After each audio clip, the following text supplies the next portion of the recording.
If you are watching this video, you are taking the 7th grade science benchmark test. You've already answered questions 1 through 10 on the previous video.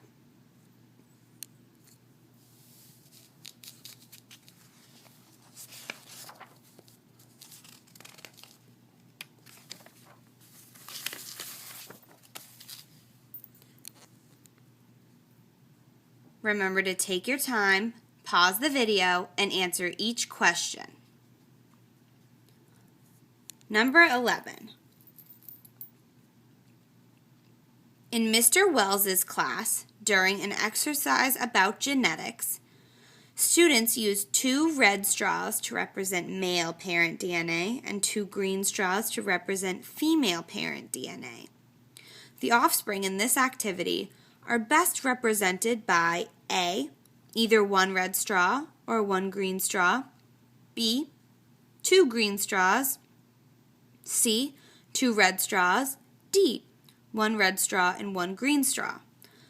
The offspring in this activity are best represented by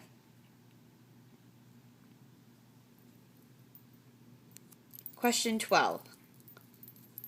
What should a student do with unused chemicals when a science experiment is over? A. Pour the chemicals down a sink. B. Throw the chemicals away in the garbage. D. Leave the containers open so the chemicals can evaporate. D. Close the containers and ask the teacher how to handle the chemicals. What should a student do with unused chemicals when a science experiment is over? Remember to pause the video and take your time. When a cell with half the normal number of chromosomes is generated during meiosis, how can it eventually produce cells with the normal number of chromosomes? Question 13. A. By completing the 6 phases of mitosis. B. By forming 2 nuclei during cell division. C. By releasing young normal cells through exocytosis. D. By combining with a gamete from another organism.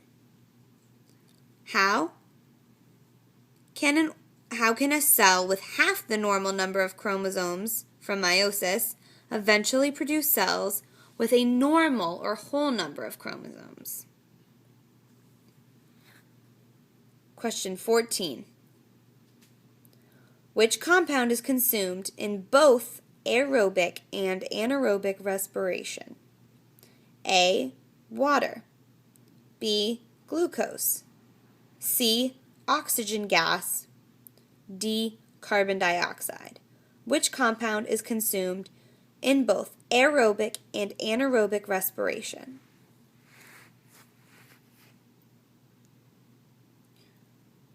Question 15.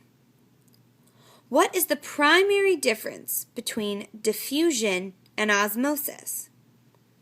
A. Diffusion requires energy input, but osmosis does not. B. Diffusion is the movement of water from high to low concentration, while osmosis is the movement of any substance from high to low concentration. C. Diffusion is the movement of any substance from high to low concentration, while osmosis is the movement of water from high to low concentration. D. Diffusion does not require energy input, but osmosis does. What is the primary difference between diffusion and osmosis?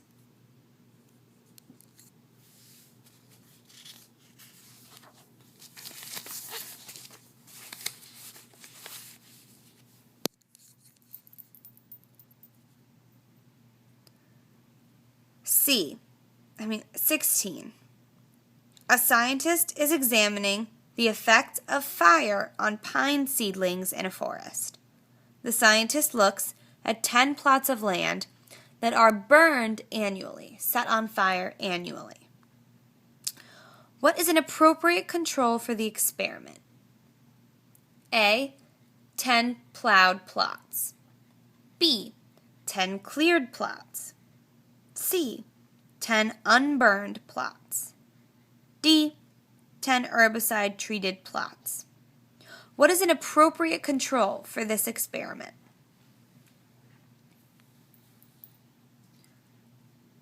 (17) People once believed that maggots were created from spoiled meat or rotten meat. Then, a scientist hypothesized that flies laid tiny eggs on the meat and that the maggots hatched from eggs. To test his hypothesis, he left meat out in covered and uncovered jars. What is the dependent variable in this experiment? A, the type of meat, B, the size of jars, C, the number of flies, D, the presence of maggots. What is the dependent variable in this experiment?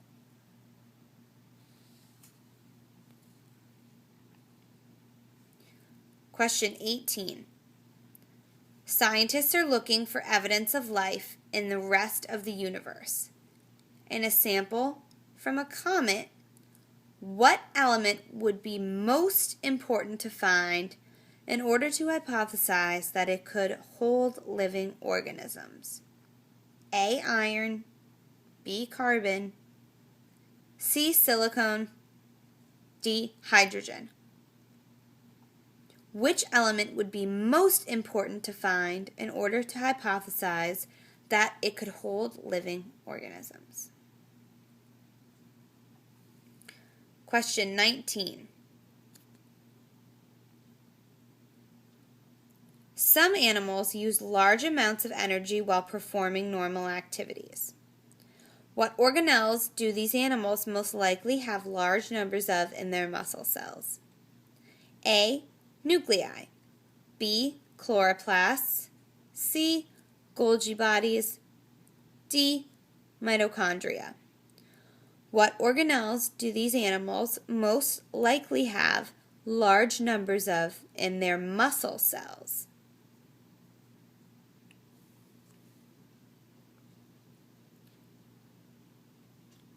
Question 20 will be my last question for this video segment. Remember to pause the video and take as much time as you need for each question, rewinding when necessary. After you've answered question 20, you need to stop the video, go back, and select the next video segment to finish the 7th grade science benchmark. Question 20. What do the structure and function of a cell membrane most resemble? A, water permeating a tea bag. B, a tea bag that does not allow water to permeate. C, grains of tea that break through a tea bag and float into the surrounding water. D, a tea bag that is permeated by water but does not allow grains of tea to be released. What do the structure and function of a cell membrane most resemble?